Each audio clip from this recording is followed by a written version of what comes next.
What's up, everybody? Matt Gajewski here, back again with the Awesemo team, talking some college football and prize picks ahead of the early week's games. It is December the 20th. We're going to cover December the 20th, December the 21st, get you some prize picks that you need ahead of these bowl games. But before we get started, make sure to hit that thumbs up button, subscribe to the channel, and hit the notification bell so you know when this and all other content goes live. Without further ado, bringing you to our friends at PrizePicks, we have 4 props up, 4 props down.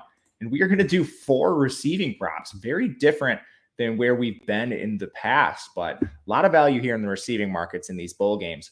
And we're going to start with Monday's matchup, Old Dominion taking on Tulsa. And there's 2 in this game that are mispriced. The first one's going to be Allie Jennings under 95.5 receiving yards.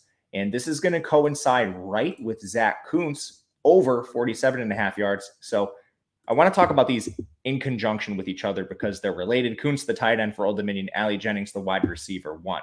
First of all, this is a game against Tulsa, who plays pretty solid pass defense overall. The game is at 54 total. So right away, you're not looking at Old Dominion being able to move the ball as well as they have in some spots this year. Both these teams are fairly up-tempo, however, and Old Dominion is going to throw. On the year, Kuntz is the target leader, and it's not really close for this team. He has 108 targets to Allie Jennings' 89. Even over the last 4 games, Kuntz has more targets than Allie Jennings. However, there is a difference in terms of efficiency. Allie Jennings, 988 receiving yards on the year to 674 for Kuntz. When you break that down to a per-game basis, Allie Jennings, 82.3 yards per game. Kuntz, 56.2. So overall, we do know that Jennings is more efficient, but is he that much more efficient than Kuntz, where he should be projected for 95.5 yards and Kuntz should be projected for 47.5? Season averages don't view it that way. And then looking at the projections for Awesemo, we actually view this the same. We have both of them projected in the 70s, Kuntz a little bit less, but ultimately this is a spot where Allie Jennings has been able to get it done with efficiency of late. And in a superior matchup, is this a spot where he can continue the efficiency? And it suggests to me that he cannot. And there's a couple things that have actually worked in his favor in terms of receiving that I think could be changing today. Isaiah Page and Javon Harvey missed the most recent game for Old Dominion, and there's a chance that the volume drops back down. In the most recent game where those guys missed, Jennings had 12 targets. In the 2 prior games, Jennings was at 6 targets apiece. Now, we don't know the status of these players, but just another feather in the cap for Kuntz. He's going to be on the field in his tight end role no matter what. Jennings could see some work here. So wanted to talk about these 2 together, but it's over on Zach Kuntz, 47.5, under on Allie Jennings, 95.5. Next up, we are going to stick with our receiving yardage and hit Isaiah Neyor under 74.5 receiving yards. And this one, you're going to kind of have to plug your nose and play because they're taking on Kent State, one of the worst defenses in college football, and they've hemorrhaged production.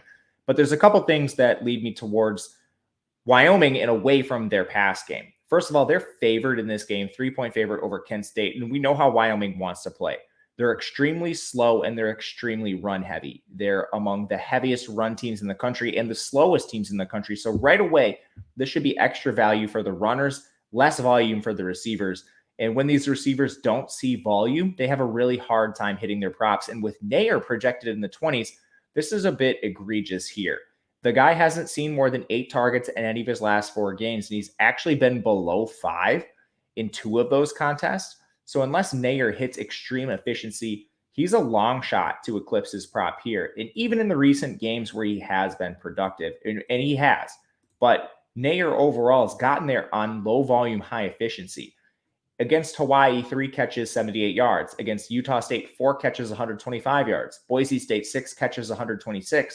If he doesn't break a long run, he's flat out not hitting his prop. So this is one I think we can look strongly towards the under, 74.5 yards. Last one we'll talk about today is Jesse Matthews, San Diego State receiver, taking on UTSA. First thing I'll say about this is it's a rare team that made their conference final, but they don't have a clear quarterback. Brookshire started the game. He played really poorly, and we don't know if it's going to be Johnson, Brookshire, tentatively leaning Brookshire, but not sure it matters either way. San Diego State is a team that plays extremely slow, extremely run-heavy, and we got big news in this game. Sincere McCormick opted out of the contest. He will enter the NFL draft, and since his departure, we've seen the spread swing wildly.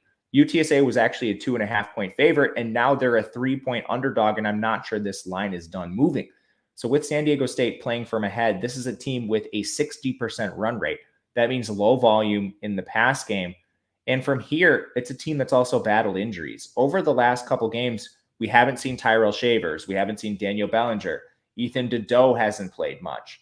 So if these guys are able to return, not only is it reduced opportunities for Matthews because of an elevated run rate, but it's potentially reduced opportunities for Matthew in a timeshare if some of these guys return to the field. So it's another spot where on the year, Matthews is averaging 37 receiving yards, and we're catching him at 69.5. So hitting the under here is going to be the fourth prop.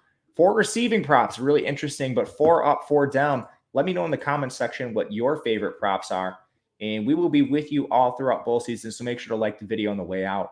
I'm Matt Gajewski on Twitter at Matt_Gajewski. Thank you, and we'll catch you again next time.